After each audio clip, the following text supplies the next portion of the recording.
Let us discuss the topic compiler. Compiler is a translator which is used to translate from high level language into low level language, that is machine understandable language.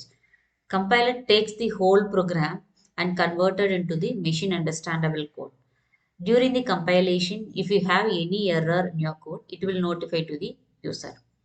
There are different types of translators available. First one is assembler. It takes the assembly code as an input and converted into machine understandable code, that is called assembler. Compiler takes the whole program and converts into machine understandable code, that is the duty of compiler. Interpreter, it takes the line by line program and converted into machine understandable code, that is the interpreter. Compiler consists of different units, that is called language processing system. First one is a processor, then compiler, assembler, linker, loader, finally it's stored in the memory.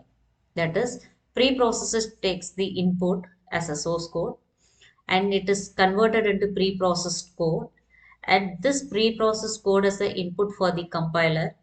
This compiler converted into target code, that is a assembly code. Assembler takes that assembly code and converted into machine understandable code. That time, if you have different linking libraries, different library files, it will link by using the linker, and loader, which is used to load the all the programs in the main memory.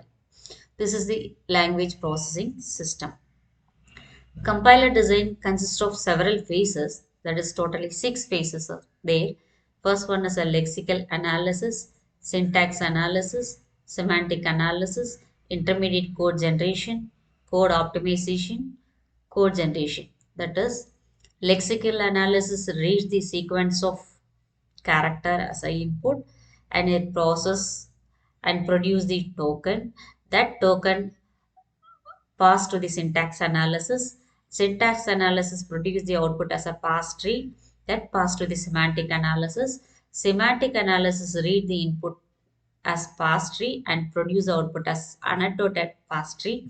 And intermediate code generation, it produce the intermediate code and it is passed to the code optimizer. It optimize the code and finally code generation generate the target program. Here we have the symbol table. It is a data structure. It is maintained by the compiler. This symbol table store all kind of information for the each and every phases of the analysis. And error handle, it handle the errors for the all the analysis of the compiler design. Here see, first 4 phases consist of front end of the compiler. Remaining 2 is the back end of the compiler. It is also called as analysis phase, and backend is called as synthesize phase. That is, front end compiler. Analysis phase is depend a machine independent code, and synthesize is a machine dependent code. That is, analysis phase is very close to the source code, and synthesize phase is very close to the target code. Here you can see each and every phases produce the output, that is a lexical analysis produce the output as a stream of tokens, and syntax analysis produces output as parse tree. Semantic analysis produces the output as annotated syntax tree. Intermediate code generation produce the output as linear representation of syntax tree. Here, intermediate code generation consists of 2 different levels. That is a high level intermediate code representation, low level code intermediate representation. This high level intermediate code representation is very close to the source code, and low level intermediate code is very close to the target code. And optimized code optimization produce the optimized code, and code generation produce the target program which is understandable by the machine. So these are the phases of the compiler. Grammar is a very important role played in the compiler design. This grammar is used in the syntax analysis, that is which is used to form the syntactic structure of the given string. This grammar consists of 4 important components, that is a V, T, S, P. V is a variable, that is a non-terminal, and T is a terminal, and S is a starting symbol, P is a production rule. So based on this production rule, you can perform the derivation. It may be a leftmost derivation or rightmost derivation. Finally, it will produce the string of variables that is called terminals. Here, different types of grammars are there. That is, the first one is a regular grammar.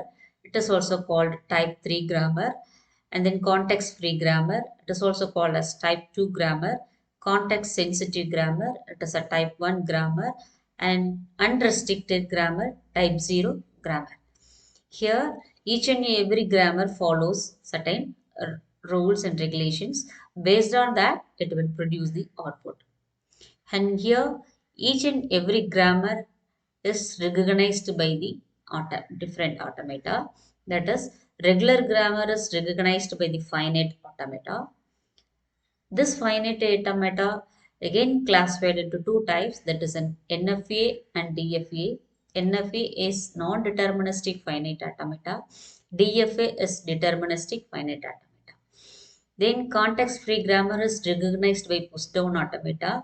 This push-down automata is also classified into two different types, that is a deterministic push-down automata, non-deterministic push-down automata. Then context-sensitive grammar is recognized by linear bounded automata, and recursively enumerable is recognized by Turing machines.